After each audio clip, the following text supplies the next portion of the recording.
बच्चों से related specifically इनसे क्वेश्चन पूछा गया है। Thousands of vacancies open in care worker visa. तो कैसे कोई भी गवर्नमेंट अपने ही सिटीजन्स को नाराज कर सकती है? यूके में ऑलरेडी हो तो किसी ना किसी तरह से आप इफेक्टेड जरूर हो। चेंजेस ऑलरेडी अप्लाइड ही थे। Hi everyone, welcome back to our channel Mohit in London. This is me Ridhi. This is Mohit. तो आज का गाइस व्लॉग ये होने वाला है, जो भी लास्ट ईयर चेंजेस हुए थे, इमिग्रेशन चेंजेस, जो अनाउंसमेंट्स हुई थी या जो भी डिस्कशंस चल रही थी, उन सब का एक तो आपको रिकैप मिलने वाला है। जितने भी चेंजेस जो अनाउंसमेंट हुई थी, वो कुछ चेंजेस इंप्लीमेंट हो गए थे और कुछ चेंजेस कंसल्टेशन के लिए गए थे, जो कि कंसल्टेशन अब कंप्लीट हो चुकी है। तो आज का जो व्लॉग होने वाला है वो उन सब चीजों को आपके सामने रखने के लिए है कि क्या क्या अनाउंसमेंट्स अब और आ गई हैं, कंसल्टेशन एंड हो गई है, उसका क्या आउटकम है एंड ऑल दैट थिंग। तो अगर अभी तक आपने हमारा चैनल सब्सक्राइब नहीं किया है तो कर लो, क्योंकि आज का व्लॉग बहुत ही इंटरेस्टिंग होने वाला है, बहुत ही हेल्पफुल होने वाला है और बहुत सारे अपडेट्स और भी आते रहेंगे। तो without further ado, let's start. तो गाइस 13 फरवरी 2026 में कंसल्टेशन एंड हुई थी। कंसल्टेशन में ये था कि जो भी रेट्रोस्पेक्टिवली चेंजेस आने वाले हैं, सॉर्ट ऑफ जैसे अर्न सेटलमेंट रूट की बात हुई थी, तो वो अर्न सेटलमेंट रूट में ये था कि स्किल्ड वर्कर वीजास जो पहले 5 साल में सेटल हो जाते थे लोग, उनको ILR मिल जाती थी, उनको 5 से 10 साल कर दिया गया था। और वो जो किया गया था वो अभी भी इट रिमेन सेम, तो वो रहेगा ही रहेगा। उसकी बस एक डेट आनी बाकी है कि वो कब से इम्प्लीमेंट हो जाएगा। तो इन शॉर्ट जो लास्ट ईयर कंसल्टेशन में चेंजेस गए थे कि जो लोग अभी यूके में रह रहे हैं, क्या ये चेंजेस उन पे लागू होंगे या नए लोग जो यूके में आने वाले हैं उन लोगों के लिए ये चेंजेस होंगे। एंड सेकेंड थिंग थी, कुछ लोग 5 से 10 साल में और कुछ लोग 10 से 20 और 20 से 30 साल में भी जाने वाले हैं। लॉन्गर रूट भी है इसमें, और कुछ 5 से 3 साल में भी होने वाले थे। तो जैसे कि ग्लोबल टैलेंट वीजा वो 3 साल के लिए था। उसके अलावा जो high earner jobs like 125K और अबव है उनकी सैलरी लास्ट 3 ईयर से, वो भी 3 साल में एलिजिबल हो जाएंगे। और 50,000 के अबव जिनकी सैलरी है वो 5 साल में एलिजिबल हो जाएंगे। और कुछ चेंजेस ऐसे भी थे, जैसे जो इंग्लिश टेस्ट रिक्वायरमेंट थी वो B1 थी, वो B2 हो गई है। तो अगर आप C1 तक पहुंच जाते हो तो भी आपको 1 साल का डिस्काउंट मिल जाता है। तो ये सब चीजें जो लास्ट ईयर अनाउंसमेंट्स हुई थी, हाँ, ये व्हाइट पेपर में आया था। तो इसमें जो चीजें आई थी, हमें लग रहा था ये सारी चीजें कंसल्टेशन में जाएंगी क्योंकि क्लैरिटी नहीं थी हम लोगों को। लेकिन अभी 13 फेब 2026 में क्लैरिटी मिल चुकी है कि इनमें से कुछ चेंजेस ही कंसल्टेशन में गए थे और कुछ चेंजेस ऑलरेडी अप्लाइड ही थे। जैसे 5 to 10 years वाला रूल वो अप्लाई कर चुके हुए हैं। डेट अभी भी नहीं उन्होंने बताई है, लेकिन अनाउंसमेंट में अभी शबाना महमूद ने, जो होम सेक्रेटरी है, उन्होंने ये बोला है 5 to 10 years will remain same. वो लॉ उन्होंने लास्ट ईयर ही इंप्लीमेंट कर दिया है। तो उसमें कुछ भी चेंजेस नहीं है। अगर आप यूके में ऑलरेडी हो तो किसी ना किसी तरह से आप इफेक्टेड जरूर हो, लेकिन वो कुछ स्पेसिफिक कंडीशन ऐसी लेकर आने वाले हैं कि किस किस पे वो एप्लीकेबल होगा। 12 वीक्स की जो कंसल्टेशन चली, तो होम सेक्रेटरी को अब ये अनाउंसमेंट करनी थी कि after consultation what are the next steps. तो बेसिकली पार्लियामेंट में या न्यूज के सामने इस तरह से अनाउंसमेंट्स होती हैं। तो अनाउंसमेंट्स में शबाना महमूद जो होम सेक्रेटरी हैं, उन्होंने क्या क्या बोला है? तो सबसे पहले तो उन्होंने ये बोल दिया है कि 5 से 10 साल की जो अर्न सेटलमेंट रूट था, दैट इज देयर, उसमें कोई भी दो राय नहीं है। इवन जो कंसल्टेशन ओपन हुई थी उसमें इस चीज से रिलेटेड कुछ भी नहीं था। तो 10 इयर्स तो ऑलरेडी इंप्लीमेंटेशन हो चुकी हुई है। और दूसरी चीज, इंग्लिश लैंग्वेज रिक्वायरमेंट, वो भी उन्होंने बोला है उसमें भी कंसल्टेशन रिक्वायर्ड नहीं थी। वो उन्होंने पहले से ही सोच लिया था कि इंग्लिश लैंग्वेज रिक्वायरमेंट को वो बढ़ाने ही वाले हैं। शबाना महमूद ने यह भी बताया कि उनके ज्वाइन करने से पहले ही होम ऑफिस जो एक कमेटी होती है पूरी की पूरी, जो मेक श्योर करती है कि यूके एज अ कंट्री अच्छे से चल रही है, सिटीजन्स के राइट्स हैं उन सब कुछ मिल रहे हैं, हर चीज प्रॉपर्ली चल रहा है। बेसिकली होम सेक्रेटरी भी उसके अंडर ही आती है, लेकिन होम ऑफिस की एक कमेटी होती है, वो पॉलिटिकल पार्टी से बिल्कुल अलग रहती है, क्योंकि उसे पॉलिटिकल पार्टी की चीजों के से अलग कुछ डिसीजंस लेने पड़ते हैं for the growth of the society और कंट्री। तो उस चीज से रिलेटेड शबाना महमूद ने ये बताया कि उनके ज्वाइन करने से पहले ही ये डिस्कशंस ऑलरेडी होम ऑफिस में चल रही थी कि इंग्लिश लैंग्वेज की जो रिक्वायरमेंट्स है वो ऑलरेडी ही इंक्रीज होनी चाहिए। तो उन्होंने बोला कि ये तो कोई मतलब चांस ही नहीं है, इस चीज में कुछ भी चेंजेस नहीं होने वाले हैं। जो इंग्लिश लैंग्वेज रिक्वायरमेंट्स है वो तो इंक्रीज होनी ही थी। मतलब बहुत ही ब्लंट थी वो अपनी कॉन्वर्जेशन में। हमने उनकी कॉन्वर्जेशन पूरी सुनी है और हमने देखी भी, पढ़ी भी है पूरी। तो बहुत ब्लंट रिप्लाईज दिए उन्होंने ये सब चीजों को तो ऐसे बोला कि यार तुम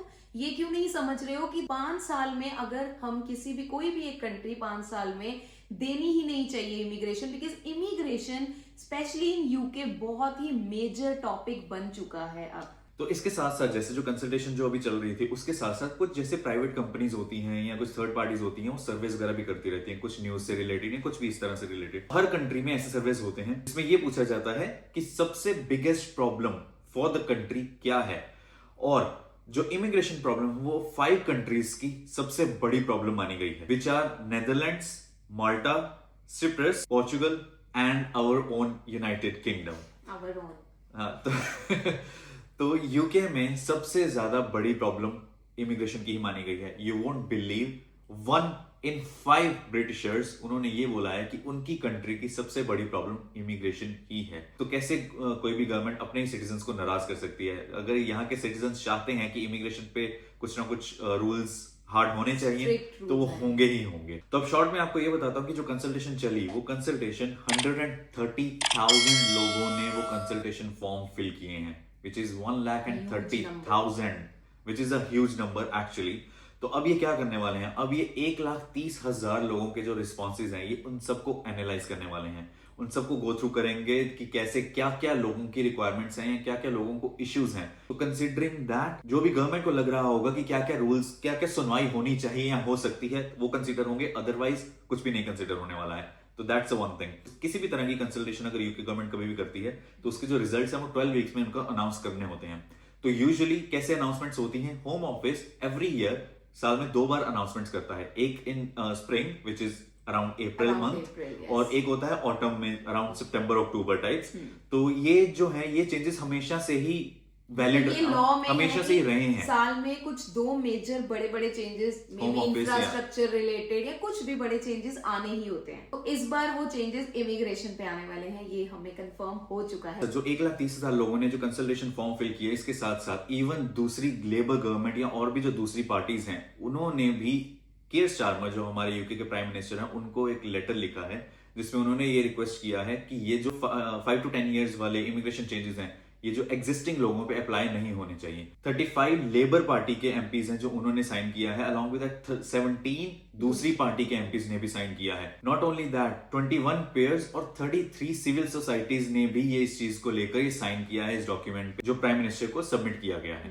तो बेसिकली उसमें उन्होंने ये बोला है कि जो एग्जिस्टिंग लोग हैं यूके में वो हमारे राइट्स के लिए बोल रहे हैं कि उन पे ये चेंजेस अप्लाई नहीं होने चाहिए, जो नए लोग आ रहे हैं उन पे जाएं, क्योंकि जो एग्जिस्टिंग है उनका एक अलग से एक रूट चल रहा है ऑलरेडी और उन्होंने अपना माइंड मेकअप कर लिया हुआ है। लेकिन ये चेंजेस उनके लिए इतने बड़े हो जाएंगे कि हो सकता है कि सब लोग आगे जाके सोचे कि हमें वापस जाना है, क्योंकि यहाँ पे बेसिकली स्किल्ड वर्कर वीजा जो है वो बहुत अच्छा खासा नंबर है।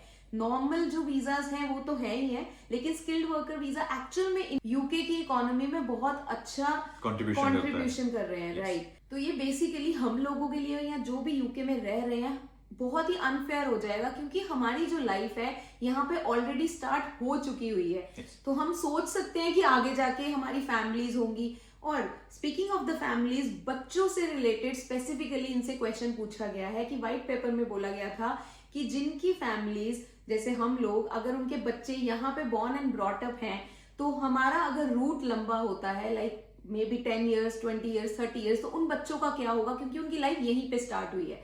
तो उसके लिए शिबाना महमूद ने बोला है कि वो बहुत ही सेंसिटिव टॉपिक है, उसके लिए वो अभी भी कंसल्टेशन में है। कंसल्टेशन एज एन ऑफिशियली तो जा चुकी है, लेकिन अभी भी वो सोच रहे हैं इंटरनली कि कैसे उन बच्चों के लिए हम चेंजेस ला सकते हैं सो दैट उनको अफेक्ट भी ना करे, क्योंकि वो इसी कंट्री में पैदा हुए थे। ये वाला जो डॉक्यूमेंट था यूके की बिगेस्ट ट्रेड यूनियन जो यूनाइसन है उन्होंने भी ये साइन किया था। उन्होंने अपने इस लेटर में साथ में ये भी पिन पॉइंट किया है कि already there are thousands of vacancies open in care worker visa. तो मतलब ये चीज सुन के तो मैं बहुत ज्यादा शॉकिंग हो गया, क्योंकि केयर वर्कर वीजा ऐसे इन्होंने बंद किया है कि जैसे इनको रिक्वायरमेंट ही नहीं है बिल्कुल, विच इज रियली अलार्मिंग कि कैसे ये लोग मैनेज करने वाले हैं इस चीज को। बोल तो ये यही रहे हैं कि हम लोगों ने सब कुछ देख लिया है, हमें पता है, हमारे पास इम्प्लीमेंटेशन प्लान्स हैं। अब इसी के साथ हम एक इन शॉर्ट आपको बता देते हैं, जो भी 5 से 10 साल वाले रूल्स थे वो अभी भी रहेंगे, उसकी बस एक डेट आएगी। और दूसरी चीज, इंग्लिश लैंग्वेज रिक्वायरमेंट वाले जो चेंजेस है वो भी इम्प्लीमेंट हो चुके हुए हैं, उसकी भी डेट बताएंगे ये कि कब से होंगे।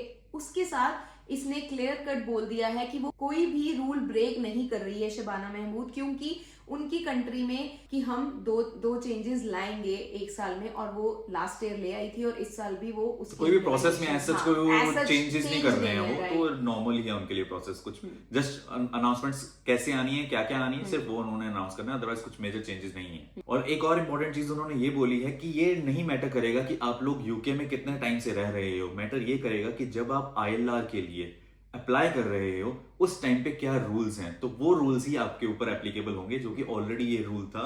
उन्होंने इस चीज को फिर से हाईलाइट किया है। डजंट मैटर आप लास्ट 15 साल से ऑलरेडी यूके में रह रहे हो, ये आपको बाय डिफॉल्ट ILR का रूट नहीं ओपन करेगी। जब आप ILR के लिए एलिजिबल हो और अगर आपने अर्न की है वो ILR, उस टाइम पे जो रूल्स हैं आप पे वो एप्लीकेबल होने वाले हैं। क्योंकि एक छोटा सा पॉइंट किसी ने रेस किया था, कई लोग क्या करते हैं, उनको लग रहा है कि अभी दे वांट टू वेट, तो वो अगर अभी वेट कर रहे हैं और कल को ये रूल जिस दिन अप्लाई हो जाएंगे तो वो रूल्स उनके लिए भी एलिजिबल हैं। उस टाइम पे ये नहीं देखा जाएगा कि दे वर इन द यूके और वो ऑलरेडी एलिजिबल थे। एलिजिबिलिटी उसके हिसाब से चेंज हो जाएगी उनके लिए भी। तो बेटर है अगर आप ऑलरेडी एलिजिबल हो तो जल्दी से जल्दी आप ILR अप्लाई कर लो और ये अपना चीज सॉर्ट कर लो, बिकॉज आगे जाके हम जैसे लोगों के लिए तो हमारे पास तो कोई ऑप्शन ही नहीं है। तो लेट्स सी हम लोगों के लिए क्या और चेंजेस आते हैं। और अब नेक्स्ट जो चेंज आएगा वो होपफुली इन मार्च और अप्रैल, जैसे ही चेंज आएगा हम साथ में ही आप लोगों को बता देंगे। तो इसीलिए आप हमारा चैनल सब्सक्राइब जरूर कर लो। तो इसी के साथ हम आज का अपना ये व्लॉग खत्म करते हैं। आई होप आप लोगों को अच्छा लगा हो। कोई भी आप लोगों को और अपडेट चाहिए तो प्लीज डू कमेंट, लाइक और शेयर करो हमारे इस व्लॉग को अपने फ्रेंड्स के साथ। So thank you so much for watching. Bye.